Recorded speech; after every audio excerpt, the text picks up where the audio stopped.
During World War II, Americans were asked to make sacrifices to support troops overseas. People changed jobs, took on new responsibilities at home, and even changed their diets. The military got the best food, while everyone else tightened their belts and found ways to make do. But instead of grumbling about it, people got creative. So, today, we're going to take a look at what people ate to survive during World War II. But before we get started, be sure to subscribe to the Weird History channel. After that, we'd appreciate it if you would leave a comment and let us know what other food-related topics you would like to hear about. Okay, get your bib. It's time to chow down on some World War II victuals.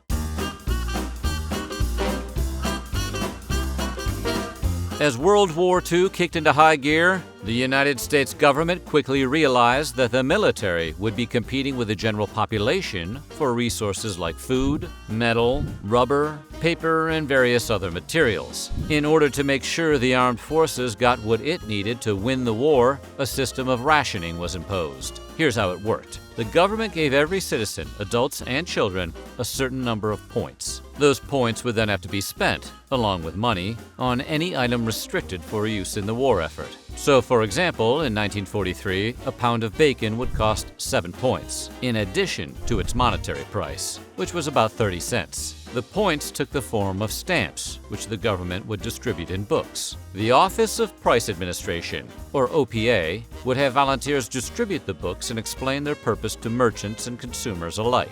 The first product to be rationed was tires, followed by automobiles and then gasoline. Then, in May 1942, the government began putting food products, including sugar and coffee, on the list. A few months later, meats, fish, canned milk, fats, and cheeses were also deemed restricted. Anytime a new item was added to the list, hoarders would clean the stores out, leading to shortages. Inevitably, many of the restricted goods would be traded on the black market. Despite these problems, though, the system functioned well enough. Similar restrictions were also imposed in the homelands of America's European allies. With so many basic staples being rationed, the public was going to have to get creative with cooking.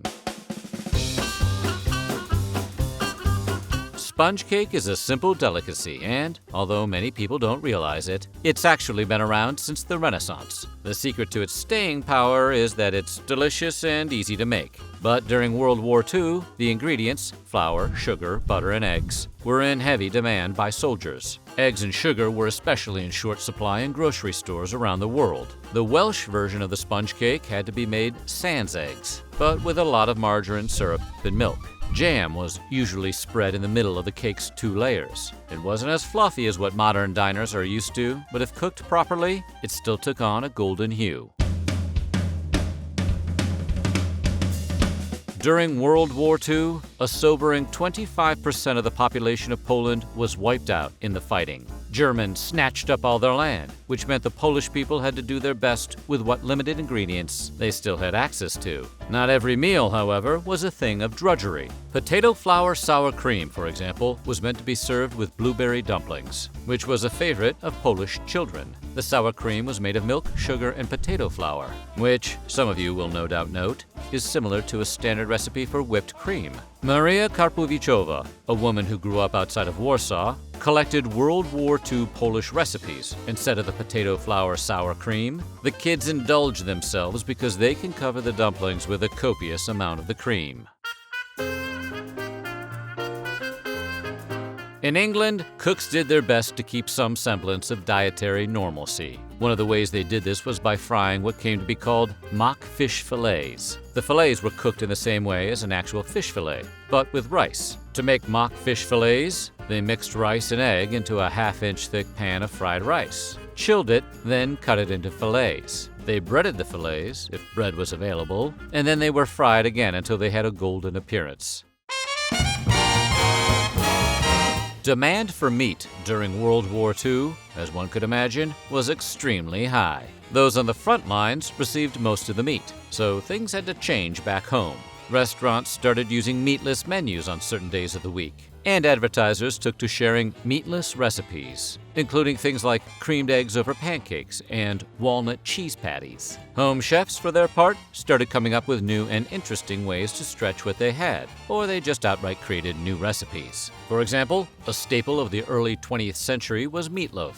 made from ground beef and various ingredients, formed into a loaf and baked. But during World War II, cooks began substituting vegetables to make an economical meal. Rather than ground beef, this loaf contained a cup of peas, a cup of mashed potatoes, and a can of condensed tomato soup. It wasn't quite the same as a real meatloaf, but it was an efficient way to get some vegetables and use leftovers. A big part of rationing was using leftovers to make food last as long as possible. So a lot of meals were basically thrown together from odds and ends. Bubble and squeak, for example, wasn't one specific kind of recipe, although there was one basic necessity: mashed potatoes. During rationing, potatoes remained widely available because they were easy to grow. Best of all, from a cooking perspective, they took on whatever flavors were impressed upon them.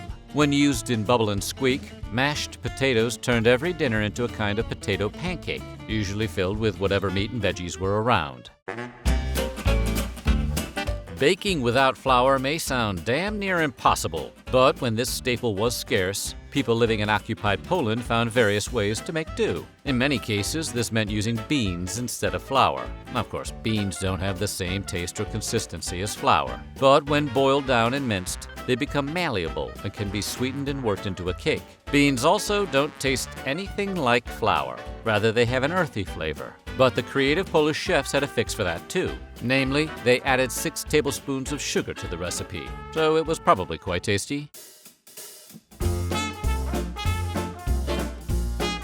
Vegetables were plentiful in America during World War II, mainly because they couldn't be sent to the soldiers. Fresh fruit and veggies were impossible to ship overseas without spoiling, so Americans were told to fill up on them. Eventually, the government even began to urge citizens to plant their own so-called victory gardens, reasoning that if the people were able to grow and can their own vegetables, it would free up more factory space for war-related manufacturing. Onions are a prime example of a vegetable that was easy to grow and extremely hardy. And in the 1940s, cooks began stuffing them with various ingredients. Grape nuts, everybody's favorite bland, eardrum-piercing cereal, which for the record contains neither grapes nor nuts and is actually made from wheat and barley, was an American staple at the time. Even though most people still consider this cereal tasteless, it still has its uses in the kitchen. For one, it gave a stuffed onion a consistency similar to an onion stuffed with ground beef. With the right amount of spices, this dish might even make a tasty appetizer today.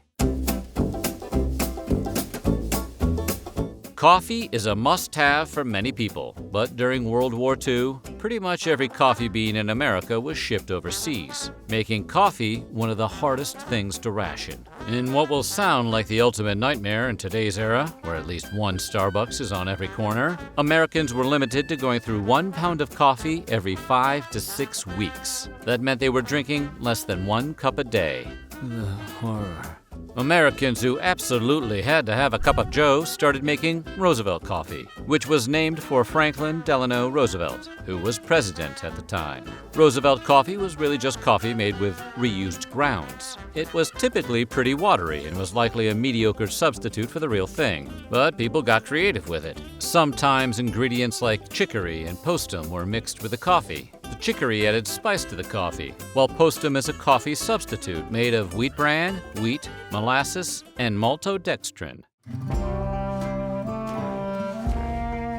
A cow's tongue is huge, rubbery, and tough. Not exactly a thing a typical American family sits down to enjoy if they had any real alternatives. But during World War II, American families were only able to buy meat products such as tongue and feet, which made for interesting twists on classic dishes. Beef tongue, for example, wasn't just served as a big tongue on a plate. Instead, it was presented in something closer to a casserole. Braised beef tongue will be fairly recognizable. One modern recipe calls for carrots, onions, celery, and tomato sauce, plus the tongue. To get the tongue into an edible consistency, it had to be boiled for 2 hours, then baked for another 2, in a casserole surrounded by vegetables.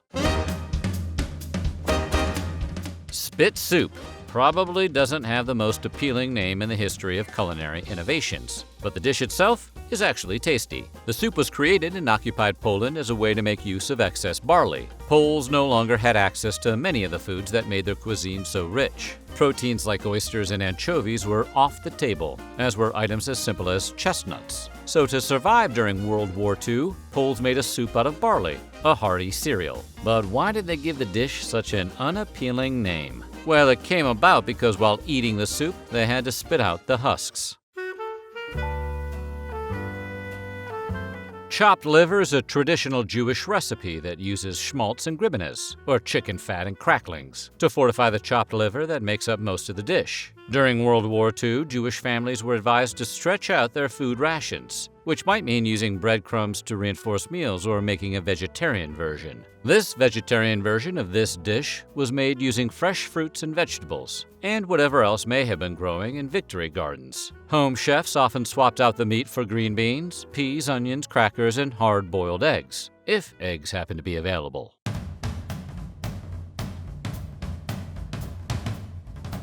You're probably thinking that sawdust in this context is the name for some sort of food, but it's not. It's just regular, ordinary sawdust. You see, people living in England and Germany during World War II didn't have the vast fields of wheat America enjoyed, so they mixed what little they had with actual sawdust, which was sometimes euphemistically called tree flour. One German recipe for black bread called for half rye grain, 2 parts sliced beefs, 2 parts sawdust, and 1 part minced leaves and straw.